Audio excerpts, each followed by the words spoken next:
I have this wellness shot, I'll do well. Ooh, yeah.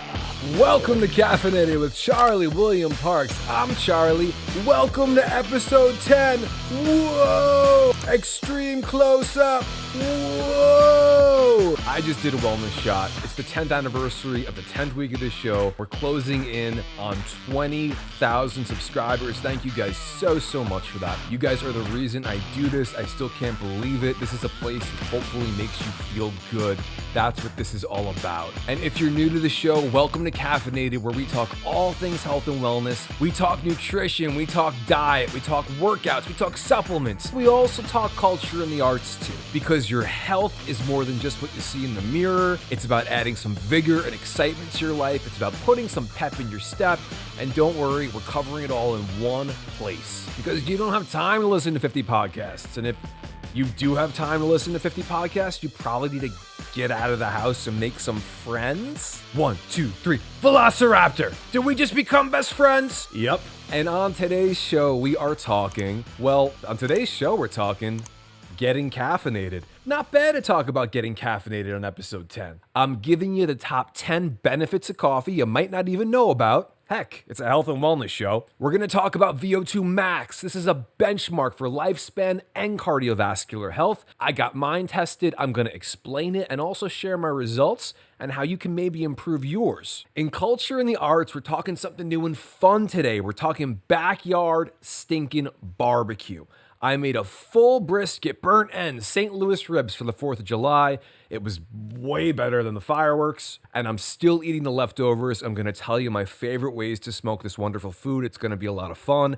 And lastly, as always, we bring it back to health and nutrition. I'm giving you guys the recipe of the day. Today, it is high-protein zucchini muffin bars. I know what you're thinking. Zucchini? Yeah, they're delicious. They're healthy. I eat them. The wife and kids love them. You're going to love them too. But first, if you're OGC, you know. But if not, now you know. We've got to have our coffee of the day, you turkey. And today's a special one. Coffee of the day! Coffee of the day! All right, my caffeinated friends. We're going to get caffeinated on episode 10 and then talk about getting caffeinated on episode 10. What are we drinking today, guys? Today's a new one. As I promised you guys last week, I was really excited about this one. Today we are drinking Brooklyn from Partners Coffee Roasters, located conveniently in Brooklyn.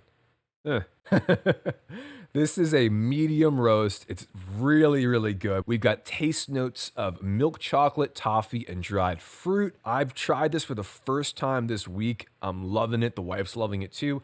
Highly recommend it. Partners Coffee Roasters, Brooklyn, New York. You can check them out on their website, partnerscoffee.com. Give it a look. And if there's a coffee you want to hear about next week, let me know. All right, y'all, let's start the show. Oh, I had the first sip a little late. Yeah, that's good. That's really good. Wow. And coming out of coffee of the day, isn't it fitting that we start talking about coffee? We're talking about the benefits of just that. Getting caffeinated, baby. Now, you guys know me a little bit, I'm sure already. Heck, the show's called Caffeinated, and our first segment's always coffee of the day, so you guys already know I love coffee. I love the taste, of course, but I also love the health benefits as well, which is part of the reason I incorporate it into the show. It's not like, high fructose corn syrup milkshake of the day. Hey, Big Al, you want to get milkshakes later? What do you mean with someone else? That's not nice. That wasn't nice. Now, coffee is the most popular beverage in the world, and it's consumed in daily amounts of approximately 1.6 billion cups. That's more than I had this morning. 400 million of those cups come from right here in the good old US of A. I'm talking America. This is certainly a lot of coffee. People love coffee for the taste and for the social aspect too, but there are also, when used in healthy amounts, as stated earlier, many health benefits to coffee as well. A lot of people don't know about these. Now, it does have side effects too, so we want to be mindful of how much coffee or i.e. caffeine we're consuming. It can also be addictive, but there's certainly worse things you could be addicted to. But in the right amounts, it can do some great things. Let's get talking about them now. So let's talk the top 10 benefits of coffee you may or may not know about. Coffee benefit number 1, You know about this one already, guys, but hey, I need to talk about something. It's the reason you drink it first thing in the morning, other than the delicious taste. It boosts energy and it fights fatigue. Me personally, you might have heard me talk about it on the show before. I use this every single day as my pre-workout. I wake up, I train early in the morning. This is a big part of my training. It's not just my pre-workout then, I guess it's my post-wake up. I make a few cups of a freshly roasted bean. Check out that episode. I grind the beans by hand. I heat the water to temperature over a small kettle, and I make a pour over in my V60. I love the V60. I love to start my day this way. It's the best pre-workout I've been able to find so far. And you know, I've talked about anxiety problems I've had on the show before. I drink enough that I feel energized, couple of cups, but not so much that I'm jittery or more anxious than I want to be. You know, it's like moderation in anything. I love this stuff. It helps me a lot with my workout. Now, we do want to be careful with caffeine, though, in that it blocks adenosine receptors in the brain, which basically tell us when we're getting tired and eventually when we need to sleep. So you want to be mindful of when you're consuming caffeine versus when you're planning on going to sleep. For me personally, I would call my caffeine cutoff. Caffeine cutoff. I would say unless I have a long night of work ahead of me, about 4:30 p.m. For some people, it could certainly be earlier. This is what works for me. And yes, plenty of times I've drank coffee later than that and slept fine. I've had cups of coffee. I've been so tired with these kids that I just drank the coffee and went right to sleep. And another nice thing about coffee or caffeine before training as well is number 2. It can help you train harder and longer. Now, caffeine's been found to reduce the rate of perceived exertion in exercise. A 2005 study in the Scandinavian Journal of Medicine and Science in Sports found, and I quote, "The results of the study demonstrate that caffeine reduces RPE, or the rate of perceived exertion, during exercise, and this may partly explain the subsequent ergogenic effects of caffeine on performance." Simply meaning, I think, if I feel I'm not pushing as hard and I'm able to push harder, and as I am working harder, I can get more benefits out of exercise. Coffee causes a spike in exercise performance of about 12%. We've got a lot of links in the references today regarding this one. Caffeine, coffee, all that stuff. Check out the show notes today, guys, if that's the kind of things you guys like to look at. Drink coffee and have better workouts. Awesome. That was an easy one. Number 3 benefit of coffee. Coffee can help you burn fat. Here we go, fat burning again. Yes, like everyone else is trying to shed a few pounds, drinking coffee can help. I know what you're thinking though. We just covered that one. If I can work out harder or longer and more often, of course I can lose more fat. Nope. We got even more coffee fat loss benefits. Coffee has been shown in studies to help raise metabolism up to 11%. We know from previous videos, the one tried and true way to burn fat is to be in a caloric deficit, meaning you're eating less than you're burning and your body needs to consume something else for energy. Hopefully, if you're working to lose fat correctly, it chooses fat. I'll leave a link to our fat loss episode for you guys as well. By boosting metabolism, this allows us to eat more while still being in a caloric deficit. I personally drink coffee all the time, whether I'm trying to lose fat or not, but I certainly appreciate being able to eat a little more while trying to lose fat. I also don't supplement caffeine in pill form. I simply drink it and enjoy it. Not many supplements I enjoy taking as much as I enjoy drinking this. All right. Oh, this is nice. Good job, partners. Number 4 benefit of drinking a cup of joe. It's heart healthy. And no, I don't mean an unhealthy 10 cups of coffee a day where now you have palpitations, jitters, and unbearable anxiety. That's not fun. Don't do that. But yeah, your heart loves coffee. And in this one, I'm going to quote a study published just last summer in 2023. Our findings suggest that a moderate coffee consumption leads to a decrease in all cause and cardiovascular related mortality, hypertension, cholesterol, heart failure, and atrial fibrillation. However, no conclusive relationship between coffee and coronary heart disease risk has been consistently identified. So basically, the study reviewed other studies between 2000 and 2021. It concluded at the very least regarding heart-related death, hypertension, cholesterol, and all that other stuff, coffee helps prevent all of those. In terms of coronary heart disease, no such link has been found. So 5 out of 6 ain't bad. As long as you're drinking it in healthy amounts, it's good for your heart. We'll talk more about what healthy amounts are later. The number 5 reason you want to be drinking coffee. It helps your noggin, you dingus. Coffee is good for your brain health. It enhances performance mentally as well regarding mood, focus, and productivity. Caffeine has been found to improve cognitive performance by increasing alertness, reaction time, and vigilance. It's also been found to help with memory recall. I can't even remember where my shoes are. Oh, they're on my feet. That's cool. Now, some of the studies regarding caffeine have touched on using caffeine in terms of performance in people who are sleep deprived. As a new dad to a new baby who is just kind of starting to sleep again, caffeine has certainly been a valuable tool. Now, this study in the references was carried out to see how soldiers who were sleep deprived would respond to caffeine in the field and how it would help them. And while the study did recommend rationing caffeine pills to soldiers, also important, it made note that no amount of caffeine would make up for adequate sleep. I can tell you anecdotally, I'm starting to sleep again and I see a huge difference. Now, another cool thing about caffeine, it's shown to be linked to lower rates of depression when used in even small doses because caffeine helps release dopamine. Dopamine makes you feel good. The number 6 coffee benefit. Coffee and not getting bad stuff you don't want, meaning there seems to be a positive correlation with preventing cancer and coffee consumption in some cases. In 2018, the American Cancer Society published an article stating recent studies find that coffee may lower the risk of several types of cancer, including head and neck, breast, and liver cancer. Although the potential beneficial effects of coffee are not completely understood,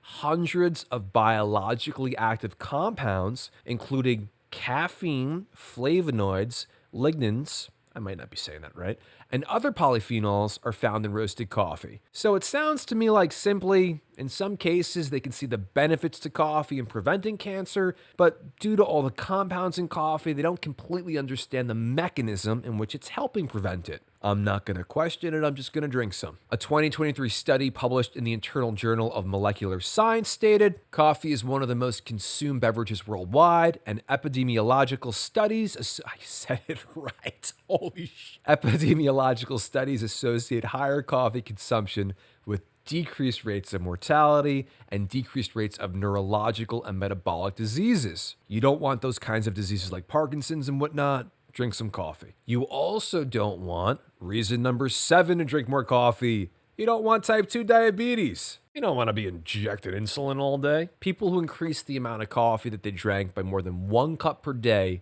over a 4-year period had an 11% lower risk of developing type 2 diabetes than those guys who didn't drink the coffee. On the contrary, they actually found when you were drinking less coffee, if you decreased your coffee consumption, you had a 17% higher chance of developing the diabetes, even if you were drinking like 1 less cup a day. And that's not like a full, glass of coffee. This might be like 2 cups or something like that. It's like a cup of coffee a day makes a huge difference with type 2 diabetes. So here on Caffeinated, we've talked about type 2 diabetes a handful. We talk about it a lot here. We've talked about it in segments on blood sugar, fat loss. We've talked about it with our GLP-1 antagonists like Manjaro. So obviously, if you can prevent this thing with a nice cup of joe, you're a step ahead. And speaking of blood sugar, you probably don't want to pair your coffee with like 5 tablespoons of sugar and, creamer and all that stuff. That's probably not the effect you're going to want to go for. Number 8 reason to drink coffee. Coffee on antioxidants. Here on Caffeinated, we are 100% pro-carb and also 100% antioxidant. You see what I did with that one? Antioxidant, like we're against oxidants. I'm not going to talk to you anymore, Big L. So coffee is actually one of the largest sources of antioxidants in our diets today. So what are antioxidants and why do I care about them, Charlie? Well, our bodies are constantly being attacked by so-called free radicals. They damage our bodies, and more importantly, specifically, they damage molecules like protein and DNA. Antioxidants neutralize free radicals, and therefore, they protect against their nasty effects, which include, again, cancer, not good stuff like that, disease, advanced aging. Coffee in particular is rich in several powerful antioxidants. They include hydrocinamic acids and polyphenols. It's actually the polyphenols in coffee that help fight heart disease, cancer, and the type 2 diabetes we spoke about earlier. So polyphenols, you want those. Those are good. We're also pro polyphenol here. Did you know we're pro polyphenol? And also coffee being the #1 source of antioxidants for many people around the world, it's not necessarily because it contains more antioxidants than other foods. It does contain a lot, but there are some other foods that are way more rich. The reason coffee makes up the predominance in our human diet today is we drink so much coffee. Cheers. All right, the #9 reason to drink more coffee, or at least start drinking it, well, you're simply less likely to die. Whew, that was heavy. A 2012 study found men and women had a 12 and 16% reduced risk of early death drinking 4 to 5 cups of coffee a day. Research found less mortality from infections, injuries, accidents, respiratory disease, diabetes, stroke, and again, heart disease. So again, like a lot of the things we had spoken about earlier, there is such a direct correlation between coffee and preventing these crummy things. It's also important to note when it comes to coffee, sometimes the scientists, the smart people, they seem to know the end result that it's helping, but they don't always understand the pathway. It isn't always clear, like the mechanism that's doing it. Is it the antioxidants doing all the good work? The brain boosting effects? Is there some prevention of neurodegenerative disease there? Maybe it's improving people's NEAT or non-exercise activity thermogenesis during the day. They're moving a little more, which can equate to good things in the long run. They're more motivated to get up and do stuff. We don't always know exactly why coffee helps, but it seems based on a whole lot of these studies, it certainly does help with a lot of this stuff. And it's waiting off the old Grim Reaper. So that sounds pretty good to me, which brings us to something else pretty good. Pretty good. The #10 reason you want to drink coffee. There are actually significantly more benefits to drinking coffee than I'm even talking about in this segment. But the #10 benefit I'm going with is it tastes great. At least for a whole lot of people around the world, it does. The majority of people, I think, pretty much enjoy coffee. Here on Caffeinated, whenever I'm recommending something, it can sometimes be difficult or at least not, pleasurable to do. Maybe it's a supplement like taurine. Well, that's kind of easy to take a pill, but maybe it's a diet phase where you're potentially eating less. Maybe you have to get to know yourself a little bit more. That can be tough, but because health is also how you feel, we also have to ask ourselves, how often do we get to do something great for ourselves and also feel pleasure while doing it? Yeah, you might feel amazing after that workout, but getting out of bed for some people, and even doing the workout for some people, it sometimes be difficult. But that first sip of coffee in the morning, the smell of the roast, the steam of the cup, it's pretty good. Not to mention, it's nice to enjoy it with your family and your friends. So socially, I think there are some great benefits to drinking coffee as well, in addition to all the super terrific benefits we just talked about. Now, the last piece of the puzzle, of course, is how much coffee should I be drinking? How much coffee or caffeine is considered healthy? And what's considered too much? Well, first off, like a lot of things, tolerances are going to vary for everyone. Too much coffee can cause jitters, anxiety, palpitations. It can even raise blood pressure if that's a concern for you. Me personally, even with the normal anxiety I experience, I don't find coffee makes me any more anxious. Probably because I've been drinking it for a while and I have a pretty good tolerance. But the studies show about 400 milligrams of caffeine a day or 4 cups of coffee is fine for most people. Now, these are actual cups, not you went to Starbucks, you ordered a venti and had 4 of those.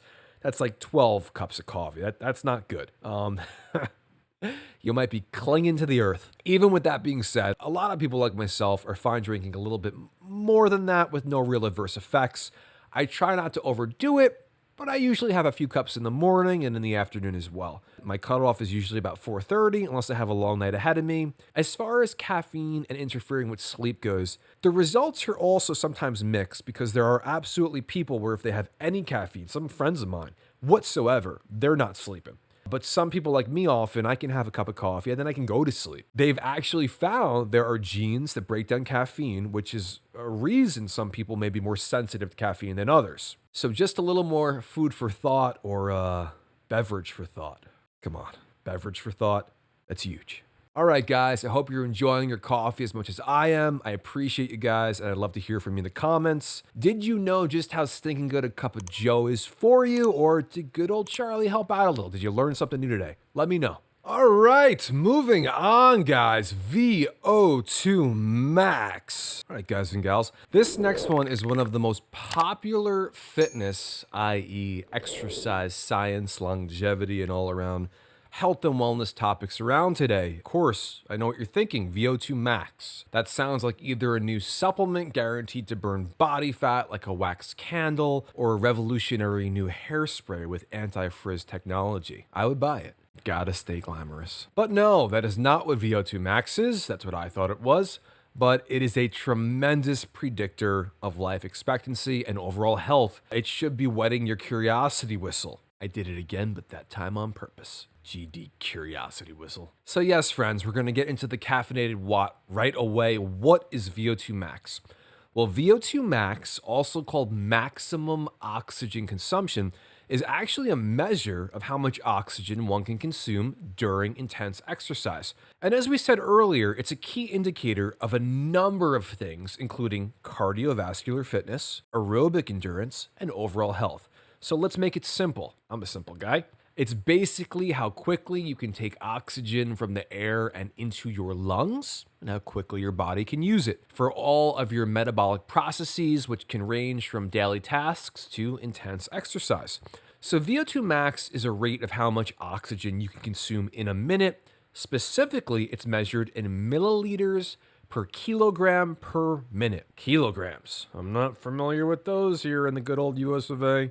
Now, VO2 Max, while it's trendy right now, and that's kind of new, you may be hearing about it more lately, it is actually not new at all. I mean, if we go back to the 1920s, the brief history behind this is there was a guy, A.V. Hill, and he, along with other scientists, determined there was a limited amount of oxygen the body could uptake and consume. Basically, he held experiments where he would have runners. He was a runner. The runners would progressively increase pace and then measure their oxygen consumption. It was later confirmed that of course, there was a ceiling, and at a point, your body could no longer consume more oxygen in any given period of time. Now, oxygen is a form of energy, specifically mitochondria in your cells. You remember those from like high school biology. Those mitochondria use oxygen to make energy. And the runners, believe it or not, they could still run faster after they reach their oxygen utilization ceiling. They could do this by utilizing other forms of energy. But the assumption, just because you could push harder or faster, meant you necessarily were using more oxygen. That was wrong. So everyone had a threshold for how much they could actually utilize of the oxygen into energy. Now, the threshold, of course, or the ceiling, varies among people due to their overall health, their training, and yep, you guessed it, that's the measurement we're talking about that was coined VO2 max. Lo and behold, it's now a premier longevity marker in the health and wellness field.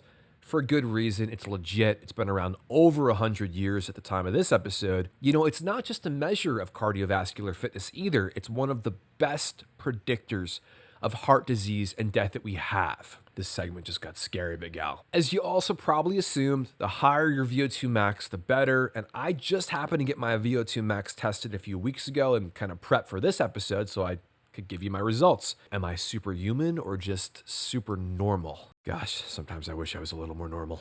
I'll let you guys know my results as well at the end. Okay, so we know what VO2 max is now. How the heck is VO2 max tested though? Well, first off, it's probably being tested in either a laboratory or some kind of fitness center designed to do these kinds of tests. It's not necessarily just a piece of equipment, you keep under the bed. It's a little more involved. At least when I got my test done, they actually needed a few people to help run the test. You're basically fasted. You couldn't have caffeine or food. You could drink water. That was annoying. You're usually on a treadmill, and what starts as a slower walk, the intensity of the exercises increases until you can't do anymore. You kind of give them the signal, I'm done. I don't want to fall off this thing. The biggest thing with a test, and the thing you've probably noticed if you've watched it in any movies where they're training astronauts and getting them ready for space, is you wear a large mask with a tube attached to it as you walk and then eventually run. It's extraordinarily tight. I'll talk more about that and how that affected my test later. I'm going to be very honest about it. I'm going to come clean. What the mask does is it measures the difference of oxygen you're inhaling versus exhaling. They also measure your heart rate during the test to see your maximum. And the test itself might take anywhere from 8 to 20 minutes. I think my test took like 13 minutes. It's not an all day activity. I've also seen these tests done on exercise bikes as well. Mine was done on a treadmill though. So, why do scientists prefer a VO2 max test to measure oxygen consumption versus just testing athletes based on performance? Well, if I test two athletes, the one who runs faster has the higher VO2 max, right? Well, not necessarily at all. Often not. A lot of different factors come into play when measuring athletics. First off, there's the actual mechanism of the sport or the activity you're doing. Some people are mechanically better runners. I'm not a great runner. Their form is better, they're more effective. Obviously, there's a muscular component as well. If I'm a 180 pound, 6-foot runner, hence a longer stride with more of my muscle concentrated in my legs, I'm no exercise scientist, no PhD here, but I'm thinking that would bode better for me than if I was 5'6", 210 pounds with an enormous muscular upper body and not as much leg muscle. You know, the shorter guy could have better VO2 max. The taller guy might still be a faster runner. Lastly, when it does come to exercise, there is a daily physical and mental variable. I can anecdotally tell you this for myself almost every day. As far as the physical variable goes, if I compare two athletes, one with adequate pre-workout nutrition, we talk about that one a bit here, a lot of carbs to use for fuel versus an athlete fasted, the athlete with more glycogen in his muscles and higher blood sugar could certainly perform better. Before you start throwing tomatoes through the TV or the phone, I'm not saying you can't perform well or at your best fasted, relaxed, intermittent people. Some people prefer training fasted. I don't think it's one size fits all. I think that's fabulous. I myself for many years trained first thing in the morning fasted because I was, again, intermittent fasting. For me, anecdotally once I fully started utilizing pre-workout nutrition and carb timing, for me, it was a game changer. I'll never go back. Some athletes may have a similar experience to me as well. That was a close one out with those intermittent fasting folks. Now, as far as the mental variable goes, sometimes you can just push harder than other times. Some days are better than others. You might be extra motivated. You might have just have seen a new Rocky movie or had a fight with somebody and you're pissed off and you're going to take it out on your routine. A tough morning or a tough day and using a great workout as therapy, I think is fantastic. I think it's a great way to combat stress, by the way. There's a lot worse ways to combat stress, like in the bottom of a bottle, if you know what I mean. And another reason, and this isn't so much of a scientific reason as much as a common sense one, maybe one guy got better sleep than another one last night, and now they're racing against each other. And, how you're feeling on any given day can totally influence how hard you can push on any given day. Some days I have great workouts. Some days I'm like, I showed up. That's the truth. I wish I could say I perform tremendously every single day. I absolutely don't.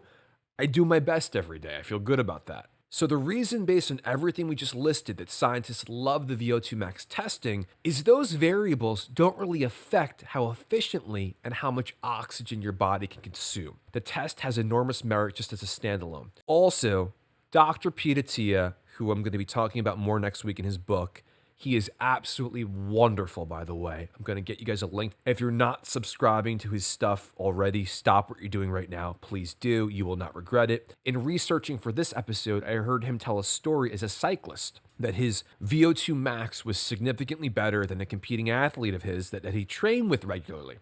And even though his VO2 max was superior, he could still never beat the other guy in a bike race. So again, VO2 max is a test of cardiovascular fitness.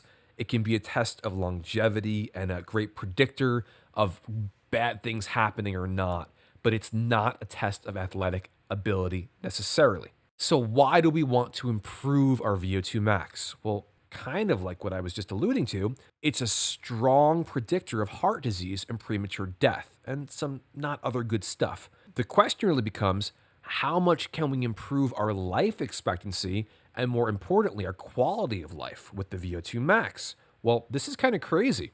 By improving your VO2 by one metabolic equivalent or by 3.5 milliliters per kilogram per minute, which when you see these tests is not enormous. It equates to a 10 to 25% chance of survival gained. Holy fargan cannoli, that's wild. That's something we need to be paying attention to nowadays. Talk about getting a lot of bang for your VO2 buck.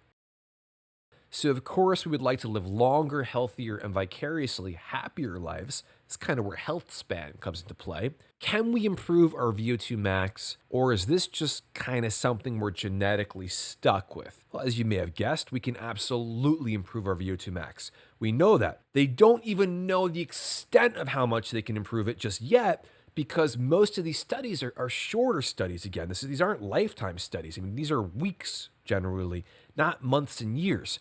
This next bit of advice is coming really straight from Dr. Pete Tia again. He says, we want to spend about 80% of our cardiovascular training in zone 2 cardio. What's zone 2 cardio?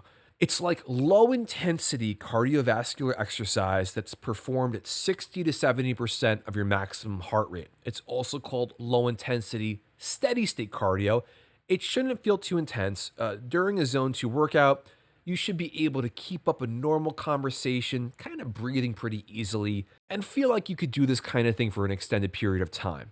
For me, incline treadmill walking during the winter or even a sporadic light jog, these are zone 2 favorites of mine. I will lightly box sometimes for zone 2. I'm not overdoing it. The other 20% of the time, your cardio needs to be what's called zone 5 cardio. This is also known as the red zone. This involves maximum effort. So excited for Deadpool. And working at 90 to 100% of your maximum heart rate. You know, during this time, your heart, your blood, your respiratory system is working at its maximum capacity. And this is really where we see the VO2 max come into play.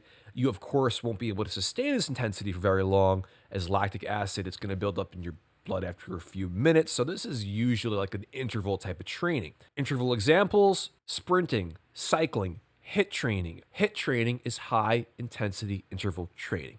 These are all great examples that can be used as zone 5. As Dr. Atia explains it, it's something you need to be doing intervals with that you could keep up a minimum of 3 minutes, but no longer than a maximum of 8 minutes. This is, a much more intense form of cardio than you would or I would normally be doing. For me, my favorite kind of zone 5 cardio is actually a little bit of a mix. It's boxing for me. Do I think boxing is necessarily the best way to improve your zone 5 and vicariously your VO2 max? I can't say I'm sure it's right for everyone, but like much of the things that we talk about here in Caffeinated and my kind of philosophy when it comes to health and wellness, and this applies to diet and exercise as well, a lot of what works the best is what feels best to you, what you enjoy the most, and maybe most importantly, what will you do most consistently? For me, it's boxing, kickboxing. For most days during the week, like I said, I'm outside, I'm doing the walking. I might be on the treadmill incline walking. Once or twice a week, I'm boxing and I'm working a bit on that VO2 max. So what were my results? Was I happy with them, and how will I improve them? Well, first off, I was relieved. My results were what's considered excellent for my size and for my age. I got this test done the same day as the DEXA scan I spoke about on our body recomp episode. Check that out if you want to learn more about building muscle and burning fat at the same time. So my VO2 max measured 47.2 milliliters per kilogram per minute. There are a few different charts I referenced as to what those results look like, but I'm pretty much sure on all of them they're considered pretty good. Some say they're excellent. I'm not a professional or a competitive athlete. I'm also not really an endurance athlete. I'm much more of a strength training athlete that incorporates a good amount of cardio. But I'm happy with where I scored. I didn't score poorly. Can my results be better? They absolutely can be better. They can be a lot better. And that's something I want to work on. I want to make them better. Now, I'm going to give you a full disclosure here. This is not an excuse. I've talked about this before in the show, kind of anxiety and stuff like this. For me personally, this was a really uncomfortable test, and I was not used to it. The anxiety was getting to me because the mask was so tight and the tube kept pulling my neck to the left. The faster I ran, the more tugging I felt, like being tugged off the treadmill. This was a difficult way to run. The gentleman conducting the test kind of said to me, even before I suggested that how I was feeling, that I could have pushed a bit harder towards the end. He could tell I was uncomfortable. He felt if I came back and did it again, I would score into the 50s. I totally admit it, and I did feel that. I could have done more. I think if I came back the next day, the next time I get my VO2 Max tested, and I definitely will, I'll know what to expect. I'll be a little bit more comfortable doing the test. Like anything in life, you live and you learn. And sometimes with anxiety, for me, in my experience, becoming a little more familiar with the situation can help me. I know I'm going to be uncomfortable, but I know I'm going to push through it. I'm certainly going to get the test again. And again, my goal is to exceed 50 milligrams per kilogram per minute. That's my goal. And when I hit that goal, and I will, I'll probably have a new goal. And that's the great thing about goals, guys. And I would think you guys should strongly look into this. I strongly encourage you to, take it seriously, take a look, maybe get yours tested and use it as a benchmark for your fitness going forward, potentially. And as you get older, you can use this as something to make sure that you're aging well and you live long and hopefully healthy, happy lives. That's what kind of health span's all about. So let me know in the comments, y'all. VO2 Max, have you had yours tested? What do your numbers look like? What are your favorite ways to work to improve it? I'm sure someone's going to be like, his numbers are terrible. If you're not in the 50s, I guess that's going to happen. Whatever. What are you going to do? I'm excited to hear what you guys think. All right, guys. It's time for that elusive segment we affectionately call here Culture and the Arts. Here on episode 10, if you're joining us for the first time, welcome. But why do we talk about culture and the arts on a health and wellness program? Right? We were talking about caffeine and kind of a supplement, using caffeine, the benefits. We're talking about VO2 Max now.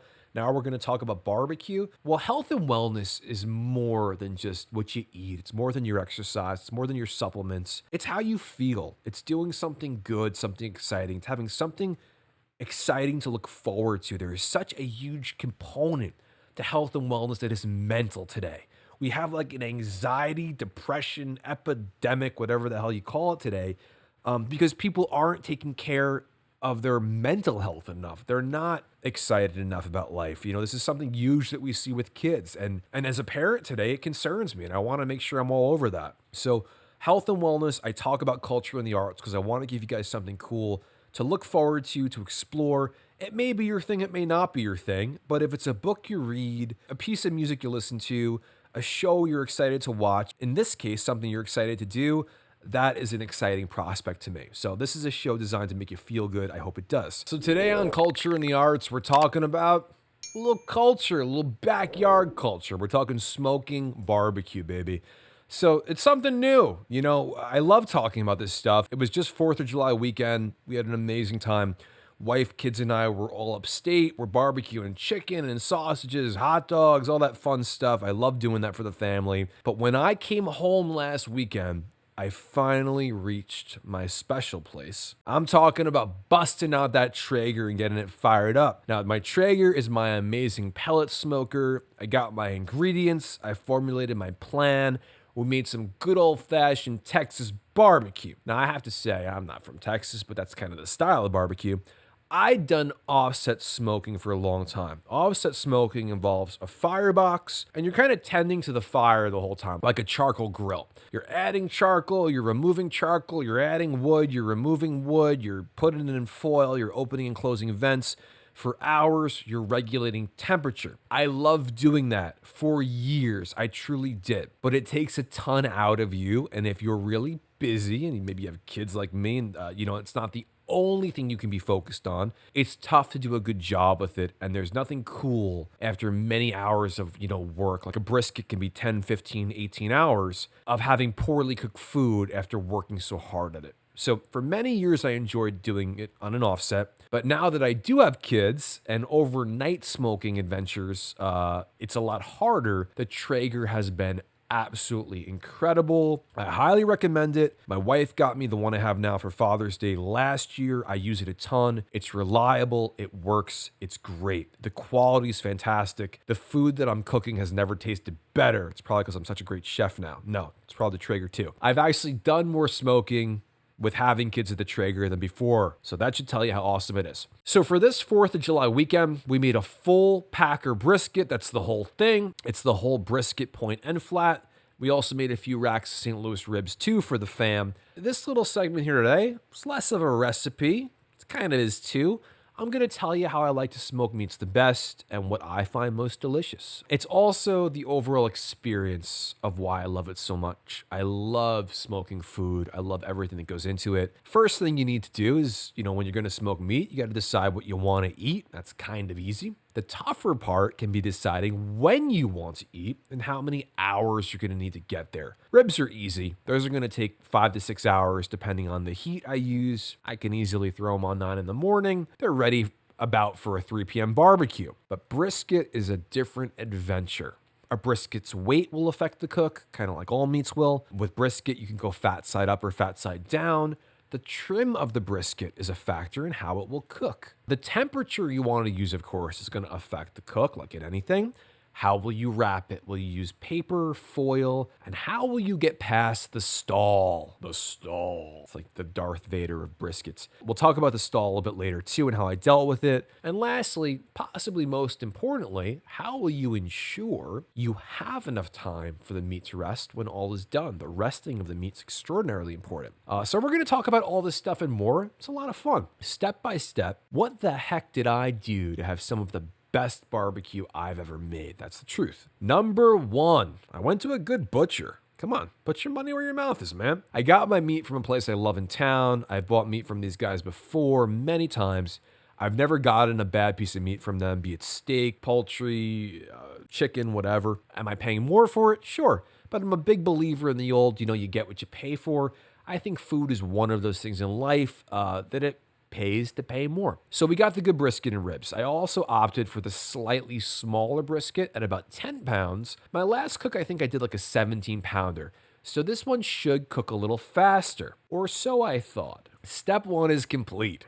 Step 2, I determined we want our barbecue about 3:30 p.m., which means our ribs could go on at about 9 a.m., which is perfect. The brisket, however, would need to go on the smoker the night before at 9 p.m. That would leave me about 15 hours for the cook and an additional 3+ hours to rest the meat. The reason it's extremely important to rest meat like brisket after it's cooked is as the brisket comes down to a lower temperature after the cook, the cooling, the muscle fibers loosen and the moisture is redistributed through the meat again. And it makes a huge difference in the taste and how the meat just is. You could do a brisket perfectly. You still do not want to eat it right off the smoker. Bad idea. I've heard before an hour is enough time to rest the meat. In my experience, and I've done a number of these, I prefer closer to 2+ hours if it's possible. In a cooler, I have rested briskets much longer than that. So now I knew when I would be cooking, and now I needed to start prepping, which brings me to step 3. So I get home from the butcher, and the first thing I do is I actually throw the ribs in the fridge, but I throw the brisket in the freezer. The reason for that is the ribs are fine in the fridge until I season them. But the brisket, I wanted a little cooler for trimming it. When we trim a brisket, we're removing fat, usually fat that won't render into the meat, and also trying to get the brisket to be a little more uniform so it'll cook more evenly. The cooler the brisket is, the easier it is to trim and cut. There are many ways to trim brisket depending on what your goal is. There's a backyard barbecue method. There's a competition method. Even when it's being cooked for restaurants, they have their own way of doing it. I'm trimming mine, as you might expect, for a backyard barbecue, which involves a little less trimming because you really want as much brisket as you can get for your guests. And if a little piece of a piece isn't perfect, it's okay. After trimming it, I was also going to be separating the brisket point or the fattier meat from the brisket flat or the leaner part. I was going to separate it about 90% of the way because I still wanted it attached. I wanted the meat to cook as one piece. But later, I was going to be separating the point and the flat as I was going to make what's called burnt ends. And this would make it a lot easier to separate completely if it was mostly separated. So after cooking, that's what I was going to do. All right, the brisket is trimmed. Step 4. Season the brisket. This isn't too complicated. First, I use a binding agent. I use a binder. I like to use mustard. This just keeps the seasoning from falling off during the cook. It doesn't influence the flavor much. I was making Texas-style food, so seasoning on the brisket is pretty much coarse pepper and salt, about a 1-to-1 ratio, maybe a little heavier on the pepper. I also use some of the Meat Church spices. I really like those guys. Check them out if you get a chance. They have some great instructional videos too that I've watched. I use some Holy Gospel on this one, which is a really nice seasoning. I enjoy it a lot. I seasoned the meat fat side up first, as I was going to be cooking it fat side down. Yes, usually Texas barbecue, you cook it fat side up. I just decided to change it up a little bit for this cook, have a little bit of fun with it, see how it would be. So both sides of my brisket are seasoned, and now I throw it into the fridge for about 4 to 5 hours, and I let the meat sweat a little from the salt and all that stuff, and let the seasoning really adhere. I then opened up the St. Louis ribs, and I remove any silver skin from the backs of them. That's the skin you don't want. I season them as well. I use a mustard first as a binder again, and then I use a mix of brown sugar, various peppers and spices, and then again, I hit this one with some more of the Meat Church spices. This one I used some Holy Voodoo. It's a really fun one. It's delicious. I really like it. Good stuff. Then the ribs went in the fridge too. They're not coming out to the next morning when they're going to go in the smoker. I'm also using what's called the 3-2-1 Texas barbecue method on the ribs. It's simple. They come out amazing every single time. It's 3 hours on the smoker, just as they are, seasoned and all that. 2 hours on the smoker, then wrapped in foil, and 1 hour back on the smoker out of the foil, but it's covered in barbecue sauce. I've cooked ribs like this for years. I've done it this way forever. They have never not been amazing. It's an easy way to do it. You really can't screw it up, I don't think. Step 5. I know I want to start cooking my brisket at 9 p.m., so I start my Traeger up around 8 p.m., let it start heating up. I set it for 200 degrees. This is a low temperature for brisket, so this is called a low and slow cook. My plan is to go overnight at 200 degrees until the meat reaches an internal temperature of about 175 degrees. Then I'm gonna wrap it in butcher paper for the rest of the cook. The smoker heats up. I put my probe that attaches to the Traeger and the thickest part of the brisket flat. I'm monitoring it on my phone all night. The Traeger app is awesome for that. I double check the pellet box to make sure there's enough pellets to get me through the night. With these pellet smokers, you buy the pellets separately rather than big chunks of wood, and you pour them right in. They're really easy and convenient to use. You just want to make sure you have enough in there if you're going to go overnight like I did. The great thing about the pellet smoker too is you're not tending to it all night. You can take a look at where the temperature's at, but you can go to sleep, get some rest, and put it in a safe place. Don't put it right next to your house, but I've done many a cooks through the night. I also use the Traeger signature pellets. They're great with just about anything. So all is looking good, we'll say for now anyway. And for the next, say, 7 or 8 hours until the brisket stall. Step 6. The brisket stall. What the heck is that? The brisket stall is a phenomenon where from anywhere from 1 to 7 hours, the brisket stops cooking or going up in internal temperature. It can actually even lower in temperature. The reason for this, people think, the reason for this is that as the meat cooks, it sweats, and the sweating can cool the meat as it's cooking. It's weird, but it's definitely happened every single time I've smoked a brisket at least once. This cook was a little different as it stalled twice. The stall usually happens between 160 and 165 degrees. Temperature and humidity can affect the stall though, absolutely. And this was a really hot day, a really humid day. And much to my chagrin, the brisket stalled at 155 degrees. That would have been okay, but then it stalled again at 175 degrees. And I was losing time on the old brisket clock. I had to get a meal ready for my family that I was serving at 3:30 p.m., and I was not about to let them down. The first stall I was pretty prepared for. I accounted for that. The second stall, admittedly, I didn't think that was going to happen. I faced a dilemma as I could raise the heat on the smoker, but my ribs were already on there when the second stall happened. I didn't want to overcook them.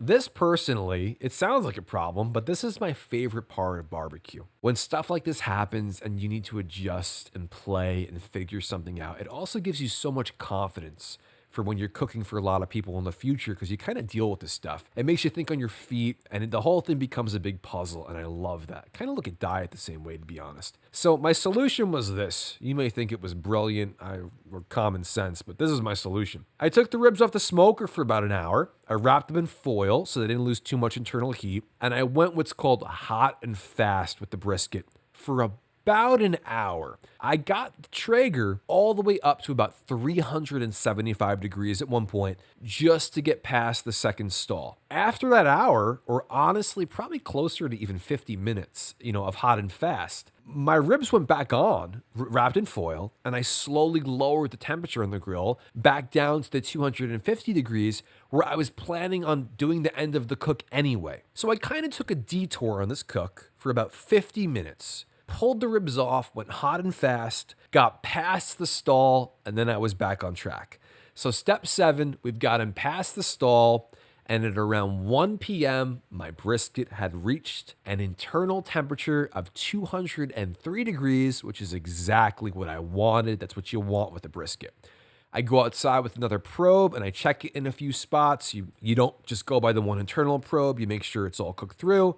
All looks good. The brisket comes off the smoker while the ribs are still in the foil cooking. I wrap it in 2 towels and I throw it in the cooler where it's going to start resting and it's going to stay resting for about the next hour or so. In step 8, I take the brisket out of the cooler. It's been resting 1 hour now, and I use my knife to finish that cut. I separate the point from the flat. The flat immediately gets wrapped back up and it goes back in the cooler. In my opinion, that's the piece of meat you really need to rest longer too, because it can be drier if you don't do it properly, and you really want that moisture to redistribute. You want those muscle fibers to loosen. Flat gets wrapped back up, goes back in the cooler. At this point, I have the point.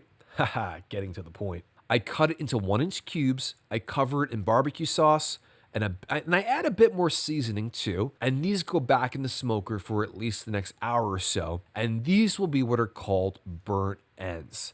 They're amazing. If you've never had them before, I promise you will not be able to eat just 1 or just 5 or just 10 for that matter. They're incredible. They're so stinking delicious. I also, at this point, take the ribs out of the foil, cover them in my trademark barbecue sauce, the old Charlie sauce. And I'm going to say that one again. I cover them in barbecue sauce and throw them back on the smoker for the last hour. Step 9, our food is ready. Our burnt ends are delicious. I've already sampled more than I care to admit. I sampled a lot. Our ribs look and smell amazing as well. The meat is pulling away from the bone on the ribs, which is a sure sign that they're ready to be eaten. They were really, really, really good. And lastly, the brisket flat comes out of the cooler. That's the last thing I do. I slice it. I presented it beautifully. My family and myself had a wonderful meal. This was the step-by-step of how I approached barbecuing 2 very different food items on the same smoker at the same time, having to use much of the same temperature. The considerations, difficulties, and frankly, enormous fun I had doing it. I will never, ever pass up an opportunity to smoke food. And, getting to see my family enjoy it as well is one of my favorite things in life. That's kind of what this culture in the arts segment is about. It makes me excited. I love it. My birthday's coming up in a few weeks too. I'm going to be 24, so who knows? Maybe I'll sneak away to the Traeger again and throw something good on. All right, guys. Thank you for joining me on this segment. Let me know in the comments. Do you smoke meat? Have you ever, smoked something before? Yeah, we're going to get those comments. And would you have done anything differently than I did? I want to hear from you guys. I love to hear from you guys. All right, last up today, guys. As always, we bring it back to health and nutrition. Recipe of the day. This recipe is a little healthier than barbecue ribs, that's fair to say. I'm giving you today my recipe for high protein zucchini muffin bars. These are amazing. Oh my God. If you're not watching and you're just listening, I'm eating one as we speak. Much like last week, these are also great to give to the kids. My son loves these. They're healthy. I know you might be thinking zucchini in a muffin. They're really fantastic. You will love them. They're very much in the spirit of last week's pancake muffins, just as healthy and delicious, and you guys seem to enjoy those, so we're doing the muffin bars today. These are so freaking good. So what will you need for this recipe? Well, I recommend a food processor to shred the zucchini with, because otherwise it's going to take you 5 hours to shred a zucchini. Get a mixer out to make the batter. We use the KitchenAid mixer in our house. We love that thing. We use it a lot. You're also going to need an oven.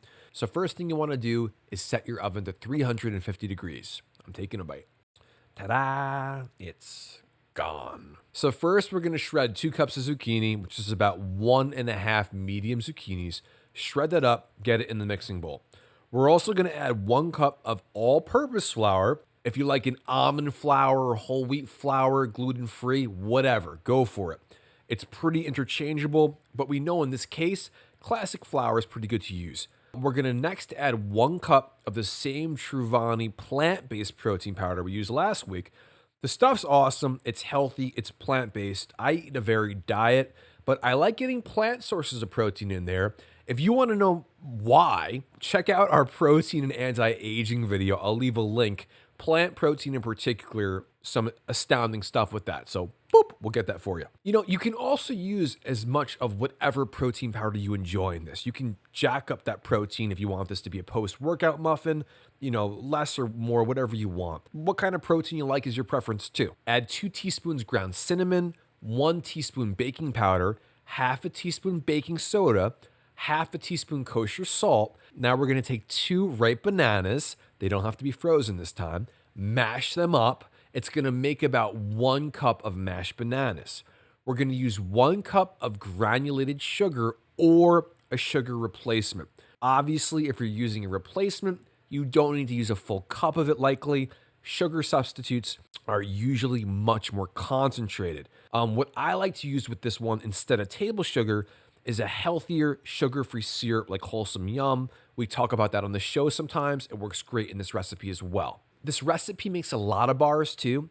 So if you do choose to use 1 cup of sugar, it's not nearly as much as it sounds over the course of 24 bars. It can be a great thing to have post-workout or pre-workout for that reason, if that's something that suits your lifestyle. I like the sugar substitutes in general. The preference is yours. Add 2 large eggs, 2 cups of egg whites, a 1/4 cup of avocado oil, and lastly, 2 teaspoons vanilla extract. Don't overdo that one. I dropped it everywhere. You're going to mix this guy up, get that to a beautiful pancake battery muffin-y place where it's nice and flowing. It's going to go in the oven for about 15 minutes at 350 degrees. Again, use the toothpick method to know when your muffin bar is ready. You put that toothpick in, it comes out dirty, you gotta put it in for longer. You put that toothpick in and it comes out okay, you got a good muffin. You're good to go, friends. When they're done, especially if you want them to be extra fun for the kids, have a little fun with the kids. Top them with some Lily's chocolate chips, less sugar, better ingredients, fewer calories. They're still excellent. I was chomping on those things all day yesterday. They're so stinking good and they're so much better for you. You will love the heck out of these muffins. You're gonna love them. I know it. I'm confident. Let me know in the comments if you try this recipe and what you think of it. Save some for the kids. All right, that's our show for today. Next week, we're gonna go even deeper into the stuff we care about. Even more health, wellness, nutrition, art, and culture. We've got sleep studies, intermittent fasting, muscle building for the men, and even more so for the ladies. We're gonna talk supplements I love, diets that maybe don't work so good. We're gonna talk about an amazing book on longevity I'm reading as we speak that will keep you living longer and feeling better. And we're gonna do all of this one life hack at a time to keep you feeling great, because this is your one-stop magazine for all of it. And I know I say it a lot, but health and wellness, it's not just how you look, it's how you feel. It's excitement, it's vigor for life, it's quality of life, and it's about confidence in attacking the day.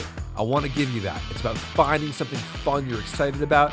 I want to give you that too. I'm into that stuff, you're into that stuff. This is where we meet because this is the droid you've been looking for. So please, like, subscribe, comment if the platform you're listening to allows. Let me know what else you want to hear about. I love hearing from you guys. It means a lot to me. And heck, at the very least, subscribing will let you know when episode 11 comes out. And as always, lastly, and most importantly, please know you are appreciated. I appreciate you. I got you. And thank you so much. I'm Charlie. I'll see you next time.